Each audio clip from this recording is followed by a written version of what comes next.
오늘 말씀 제목은 우리는 이미 하나님 나라에 살고 있습니다 라는 제목입니다. 시편 15편 1절에서 5절의 말씀의 주제가 바로 이 하나님 나라에 대한 메시지입니다. 우리의 삶에는 고통도 많고 참 모순도 많습니다. 그래서 수많은 이 상담 내용에서 보면 억울하다, 힘들다, 두렵다, 고통스럽다고 합니다.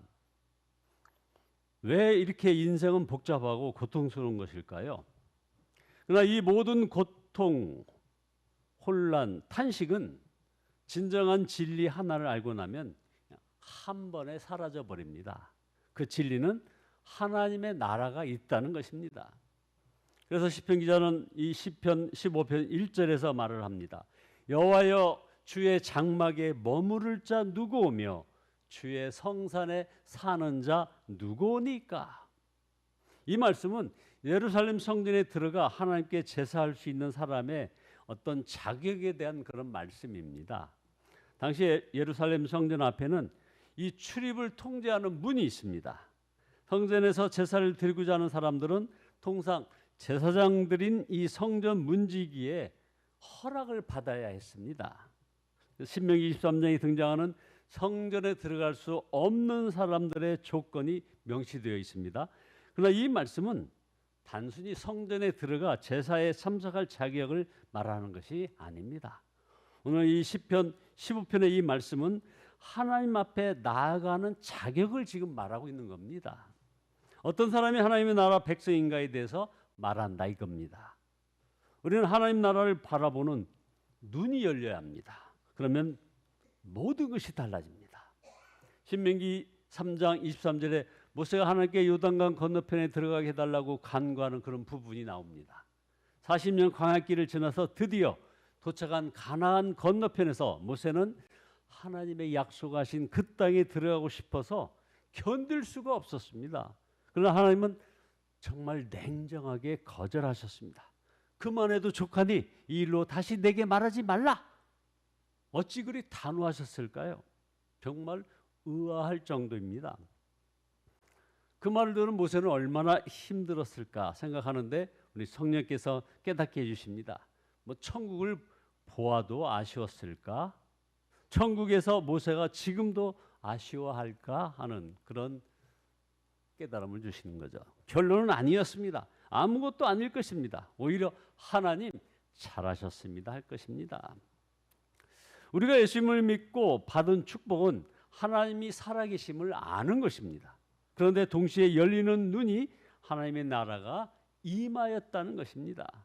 예수님께서 하신 첫 번째 설교가 하나님의 나라가 임하였다는 것입니다. 마태복음 4장 17절에 이때부터 예수께서 비로소 전파하여 이르시되 회개하라 천국이 가까웠느니라 하시더라. 하나님의 나라는 미래에 이루어지는 것이 아닙니다. 언제나 존재했습니다. 우주 전체에 편만하여 우주 전체를 통치합니다. 다만 인간과 사탄에 속한 다른 인격적 존재가 살고 있는 이 지구만이 잠시 동안 현재 하나님의 나라의 통치를 받지 않도록 허용된 유일한 부분입니다.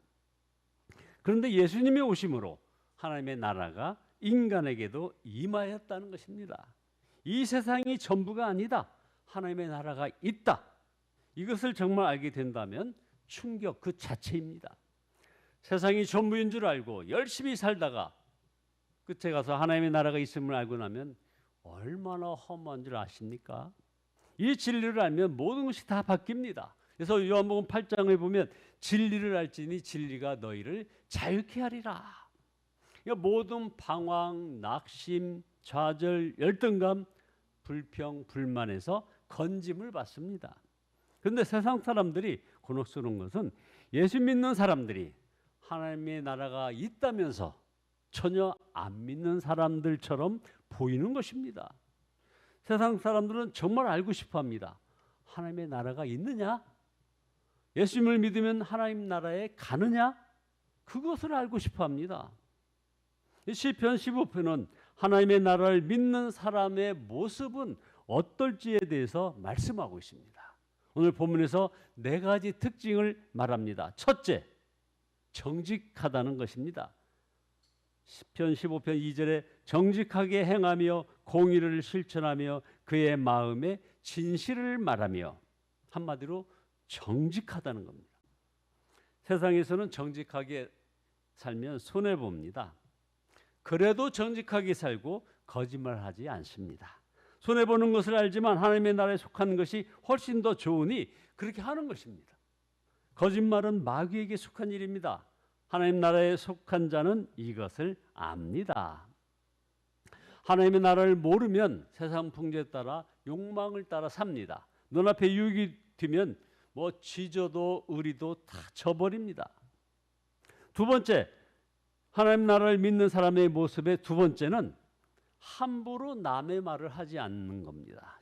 시편 15편 3절에 그의 혀로 남을 허물하지 아니하고 그의 이웃에게 악을 행하지 아니하며 그의 이웃을 비방하지 아니하며. 하나님의 나라를 알면 악한 사람을 보면 미운 것이 아니라 불쌍합니다. 품어지는 겁니다. 얼마 남지 않았습니다 하는 거죠. 불평, 원망, 비난, 다툼은 억울해서 그런 것이 아닙니다. 하나님의 나라를 보지 못하니 나오는 것입니다. 그리고 불평과 원망은 무섭게도 천국을 잃게 만드는 것입니다. 이웃사랑은 하나님의 나라가 임할 때 가능합니다. 이웃사랑이 첫째 계명이 아니고 둘째 계명인 것을 우리가 주목해야 합니다. 자, 그리고 셋째는 하나님을 경외함으로 모든 일을 하는 특징을 가지고 있습니다. 4절에 그의 눈은 망령된 자를 멸시하며 여호와를 두려워하는 자들을 존대하며 그의 마음에 서운한 것은 해로울지라도 변하지 아니하며. 하나님의 나라를 알면 모든 일을 하나님을 경외함으로 합니다. 손해가 되더라도 약속을 지킵니다. 하나님을 경외하기 때문입니다. 엘리베이터 앞에서, 식당 배식대 앞에서, 예배 시간에, 아니면 주차장에서 어린아이 하나에게도 하나님을 경외함으로 대하는 것입니다. 네 번째, 마지막으로 돈에 대한 욕심이 없어집니다. 하나님 나라의 특징은 그걸 믿고 사는 사람들의 가장 큰 특징이 바로 이겁니다. 돈에 대한 욕심이 없어집니다. 시편 15편 5절에 이자를 받으려고 돈을 구워주지 아니하며 뇌물을 받고 무지한 자를 해하지 아니하는 자니 이런 일을 행하는 자는 영원히 흔들리지 아니하리라. 가장 확실한 증거이기도 합니다.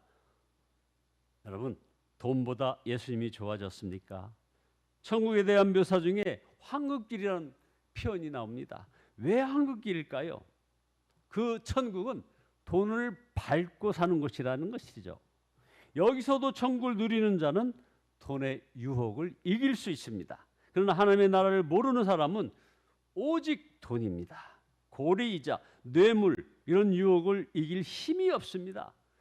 그래서 바울은 빌립보서 3장에서 자기에게 유익하던 모든 것을 배설물로 버렸다고 했습니다. 그보다 훨씬 좋은 하나님의 나라를 발견했기 때문입니다. 한국 사람은 일본에 가도 미국에 가도 아프리카에 가도 한국 사람이죠. 하나님 나라 백성은 이 땅에 살아도 하나님의 나라 백성입니다. 이 세상에서 살 때는 세상 사람처럼 살다가 그들의 유행과 그들의 풍조와 언어 습관과 표정들에 따라 살다가 죽을 때 하나님 나라 백성으로 변화되는 것이 아닙니다. 우리는 죽을 때 거듭나는 것이 아니라 이겁니다. 예수님을 믿을 때 거듭나는 것입니다. 하나님의 나라 죽고 가는 것이 아니라 이겁니다. 예수 믿었으면 여기서부터 하나님 나라 백성으로 살게 되는 겁니다. 여기서부터 사는 그대로 하나님의 나라에서 사는 것입니다. 우리는 하나님의 나라에 대해 네 가지 중에 하나입니다. 첫째, 앞으로 하나님 나라에 갈 것이라고 생각하며 살아왔다. 두 번째, 하나님의 나라와는 아무 상관없이 그저 세상만 보고 살아왔다. 셋째, 하나님 나라 주변에서 그저 빙빙 돌면서 살아왔다. 네 번째, 하나님의 나라 안에서 살고 있다. 여러분은 어떤 삶을 살아오셨습니까? 이 대답은 예수님을 바로 믿고 살았느냐 하는 것을 점검케 해주는 것입니다. 우리는 예수님을 믿었습니다. 그러면 하나님 나라의 백성으로 살게 마련입니다. 만약 하나님의 나라 백성처럼 살고 있지 않았다면 그것은 온전히 예수님을 바라보며 살아야 할 당위성 앞에 대답해야 합니다. 하나님의 나라의 눈이 열리려면 하나님의 성령이 임하여야 하는 것입니다. 좀 오래된 책인데요. 오영필이라는 사람이 쓴 서쪽 나라라는 책이 있습니다. 여기 내용에 잠깐 소개를 하면 이 탈북자들이 한국으로 오는 과정을 취재하러 중국에 갔다가 중국의 공안에 체포되어 가지고 두 차례에 걸쳐서 무려 600여 일을 감옥에서 갇혀 지내면서 겪은 일들을 책으로 출간했습니다. 서쪽 나라라는 책입니다. 그는 중국 감옥에 갇혀서 언제 석방될지 모르는 불안함 속에서 하나님, 제가 나쁜 짓을 한 것도 아닌데 왜 나를 이렇게 감옥에 갇히게 하셨습니까? 하고 막 원망하고 고통스러워했다는 겁니다. 감옥에서 아무것도 할 수 없을 때 그는 일기를 쓰기 시작합니다. 일기를 쓰다가 그는 하나님이 자기 신을 내어버리신 것이 아니라 놀랍게도 감옥 안에서 하나님의 함께 하심을 경험하게 되고 하나님의 나라가 감옥 안에 임하였음을 깨닫게 됩니다. 감옥에 갇힌 중국 사람들이 눈에 들어오기 시작했습니다. 그들을 사랑하고 기도하게 되었습니다. 감옥에서 북한 사람들을 만났습니다. 그와 형제가 됐습니다. 이미 돌아가셨지만 북에 가족을 두고 내려와서 고통스러운 삶을 사시던 아버지, 어릴 때는 도무지 이해할 수 없었던 아버지의 심정을 이해하게 되면서 마음으로 화해하게 되었습니다. 그는 감옥에서 우는 자와 함께 계시는 하나님을 만난 것입니다. 말씀이 나와 함께 있는 이상 이제 이곳은 감옥이 아니다. 말씀이 곧 하나님이므로 나는 하나님과 함께하는 것이다. 하나님이 나와 함께 하시는데 내가 무엇을 두려워하며 무엇을 더 구하겠는가? 이제 이곳을 나가는 순간까지 오직 말씀에 집중하리라. 나에게 주시고자 하는 그분의 음성을 말씀을 통해 들으리라. 이런 기록을 남겼습니다. 여러분, 아무리 사는 형편이 어려워도 하나님의 나라에서 살고 있는 것을 알아야 합니다. 예수님 안에 있기 때문입니다. 이건 우리가 누릴 가장 큰 복입니다. 저와 여러분 모두 예수님 안에서 하나님의 나라를 누리며 살고 하나님 나라의 백성으로 살고 주위 사람에게 증거할 수 있기를 예수 그리스도의 이름으로 축원드립니다. 기도하시겠습니다.